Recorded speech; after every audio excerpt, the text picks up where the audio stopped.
There he is, not slacking it. That is a hog, guys. Now we got one on a worm. All right, guys, stay tuned for this vlog. Idling out of where we launched and saw some fish on the graph, turned around, caught a bunch right away. Up in the grass, on the edge of grass, Berkley slobber knocker, Nico rig, crankbait, swim bait, one on a hair jig. They bit everything. It was a great spot. They were just chewing, and it's gonna be a good vlog. So you guys stick around.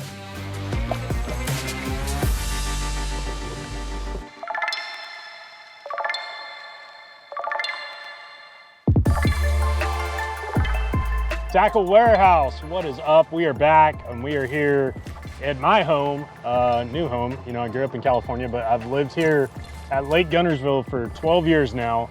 And we just finished the Tackle Warehouse Pro Circuit last week. Out here in the lake is really in great shape right now. There's a lot of good grass growing, a lot of fish moving out on ledges. So we're gonna be doing all kinds of different things, of course, with some new Berkley products. But we're gonna see what's going on right now, because we just had some storms move through. It's starting to clear out, still a little sprinkle, but we just got the boat launched mid-morning. Corey, you know, fair weather guy over here. He didn't want, actually he just spent 2 hours in the gas station trying to get all the goods for the day. So that's what held us up more than anything. But we are gonna go out here on Guntersville and we'll see what we can get started, and hopefully knock out a few vlogs for you guys on a few different baits. That's the beauty about this lake right now. There's so much going on, so many different patterns. You can catch them a million different ways. So stay tuned. We'll see what happens here on Guntersville.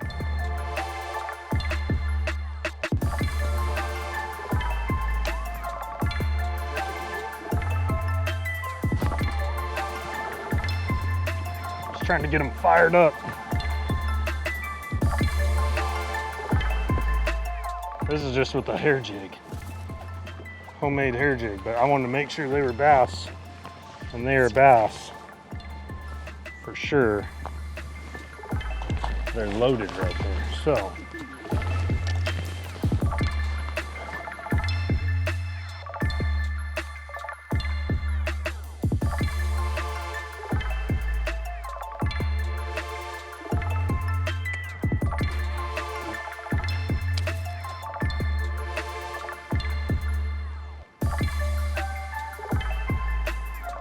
There he is.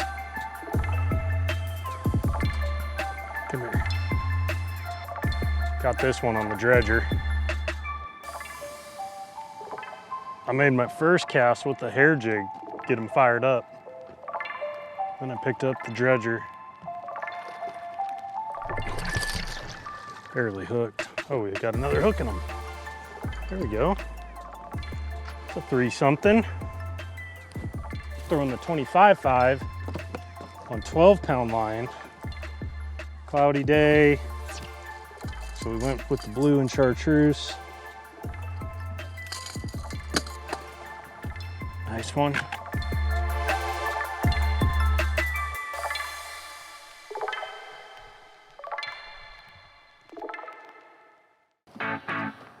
I'm trying to get back in there, bro, so. What do we got going up here? I'm not really sure. I'm trying to catch a fish, and Corey. Well, if you want to be on camera, I don't want you standing crooked, bud. And somehow, I don't know what he's doing. this is a little crooked. Hey, I'm gonna be like Tiger Woods at the PGA Championship the other day. What do you do? Told that camera guy to back off. Back off. Give me a little space. That's what he told him, dude. All right. Let's see if I can get another one. They're loaded. They're just right out here. There's a little hard spot right out here. Like, we're gonna make a vlog right here.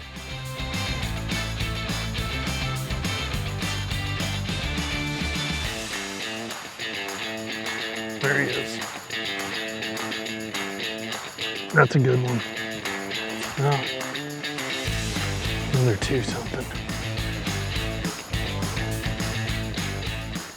All right, so we went hair jig, crankbait, swim bait. I've lost 2 on the swim bait now. And the way that guy ate it, Doesn't really tell me that they're really maybe wanting that. Lost one on a worm, like it's loaded. But the problem is all this floating eelgrass and trying to get a clean cast in between it. So it is just a little hard spot that I have never even caught a fish specifically right here before.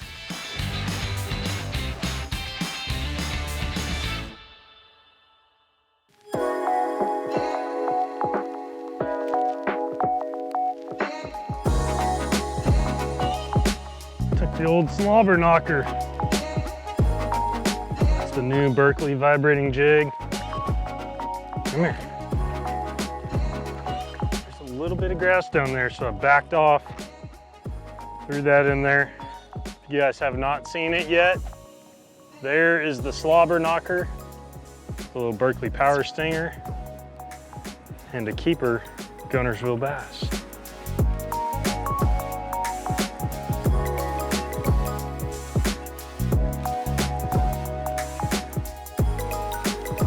Got another one, hold on.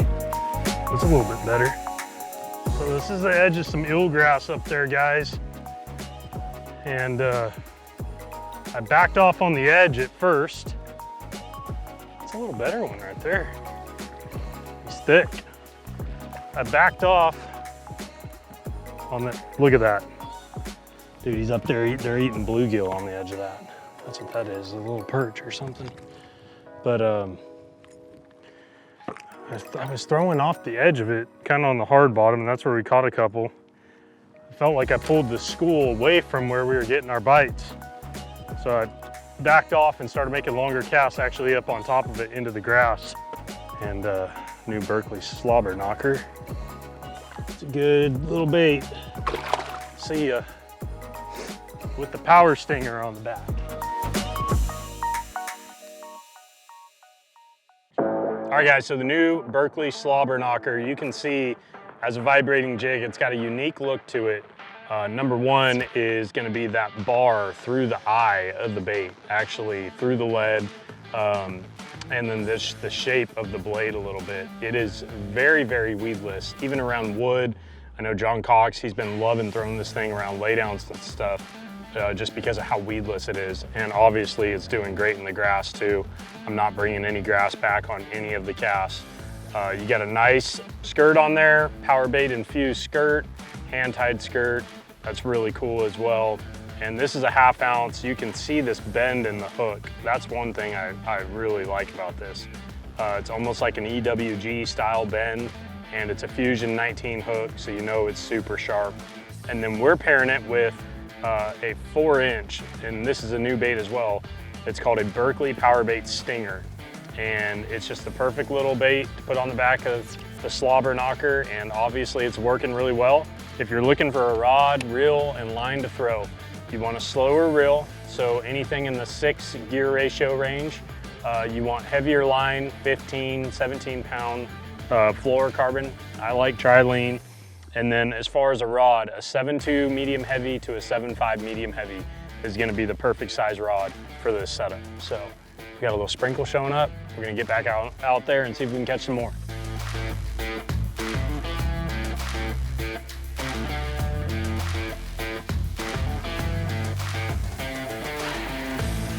It feels like a better one. Oh yeah. Where you at, Corey? All right, here she comes.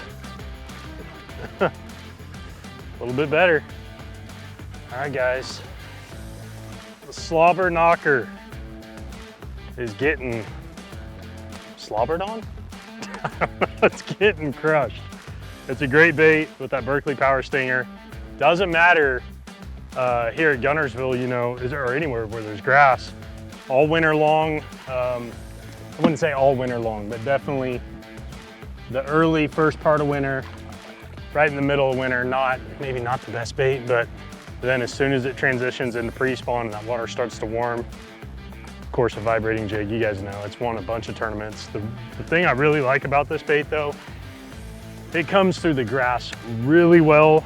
And this trailer now, I've caught 4 or 5 fish on it, and it's still in a good spot. The keeper on it's really good.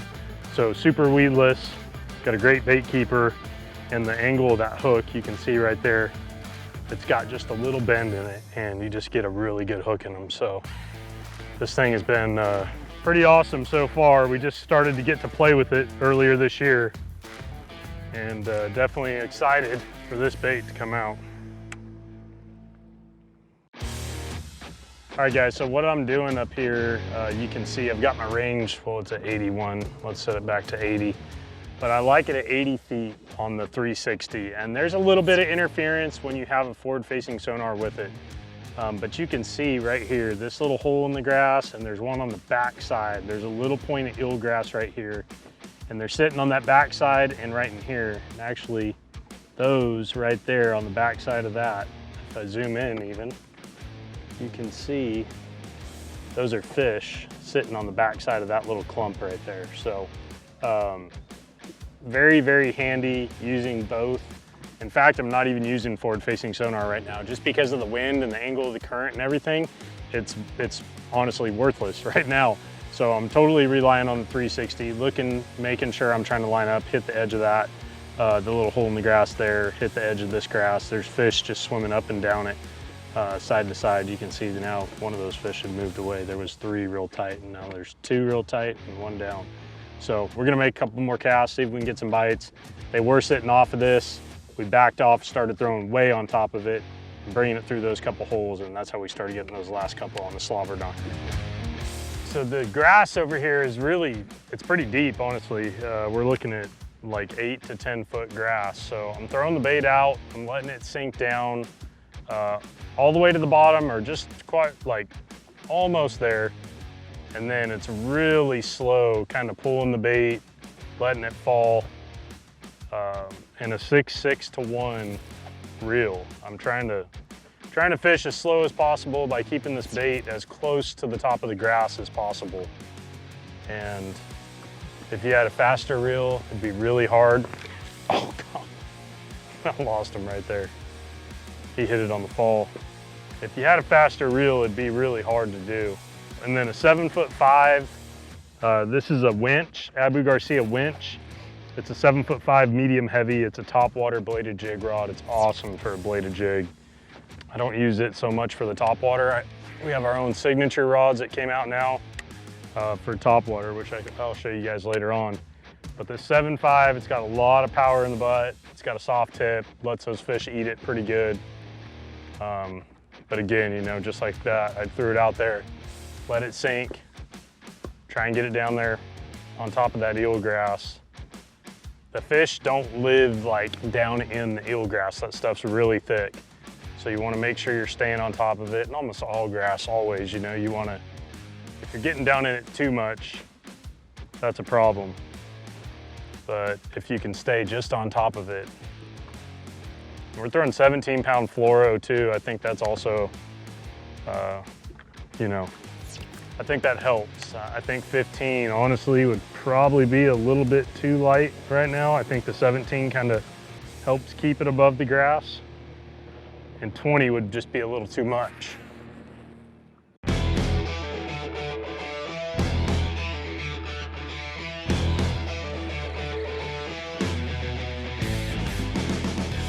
Picked up his old trusty Nico. Whoa.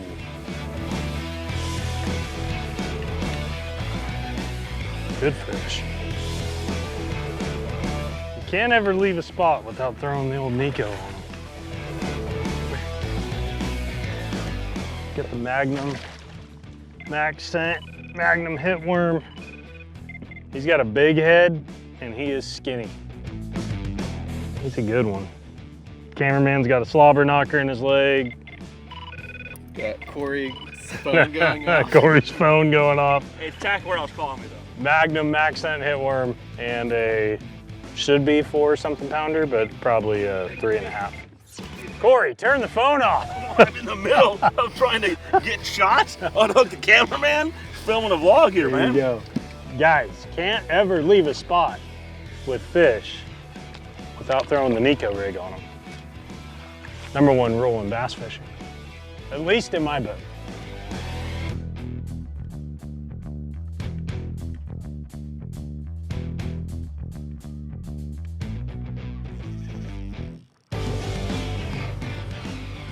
that's a big fish. That's a big fish, guys.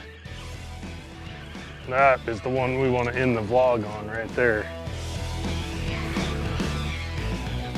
Big bass, spinning rod, post spawn. Whoa, whoa. Drag singing.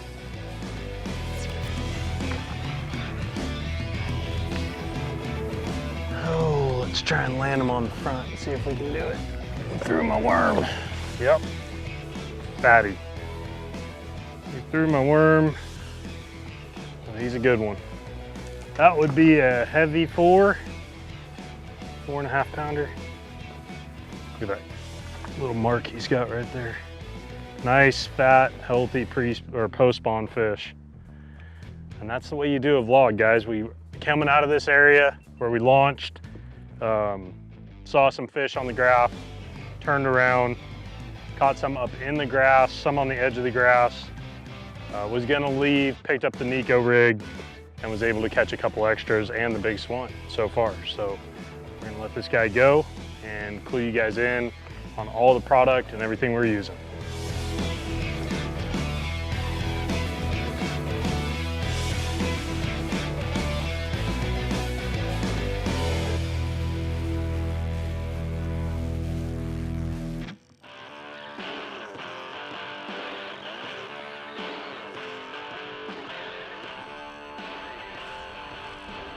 Another one on the Nico.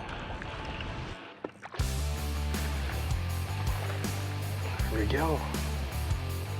Swallowing it, guys. Nico rig. Gotta have it tied on this day and age. I can barely even find the hook in there. There we go. All right, so we're using, of course, Max Scent 7-inch Berkley Magnum hitworm. And not a good fish, not a big fish. But we are excited about all fish out here today, aren't we, Corey? Yes, sir. We aren't Jared Lintner, guys. We're excited about it. All fish. We're gonna let him go. We got a rod hanging off the back. But I'm telling you guys right now, I love throwing a spinning rod. I catch a lot of really big fish on a spinning rod. And this is the best one I've ever used. And I always say that when Abu comes out with something new. And the last Fantasista premieres, I thought there was no way they could possibly make something better. But this 7-foot medium heavy is my favorite spinning rod I've ever had for a shaky head, Nico rig, anything like that. But if you want a Nico rig yourself and you're just looking for a rod, 7-foot medium or a 7-foot medium heavy is absolutely what I recommend. Doesn't have to be, you know, this one, of course. Abu makes a lot of other great rods. The Veritas for the money is really hard to beat.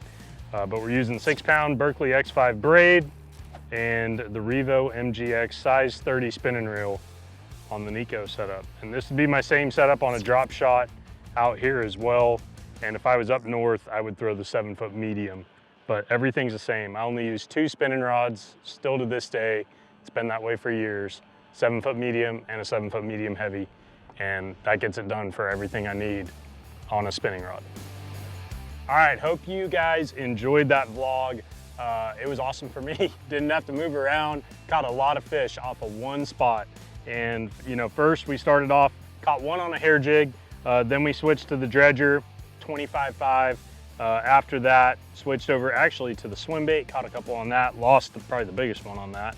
And then of course the slobber knocker, and old cleanup boy down here, the old Nico rig with the Berkley Max Scent Mag Hitworm. So you guys, this is a great ledge beginning setup right here. Like if you just needed 4 baits to go out and start ledge fishing, especially around some grass like we did today, that slobber knocker you want to add in there. But if you want a chance to win some Abu and Berkley stuff, make sure to like, tag, and share this video with your friends or whatever for a chance to win some of it. Maybe not this stuff specifically, but some Abu and Berkley stuff that you guys will like. So until the next vlog, we will see you guys next time, and appreciate you watching.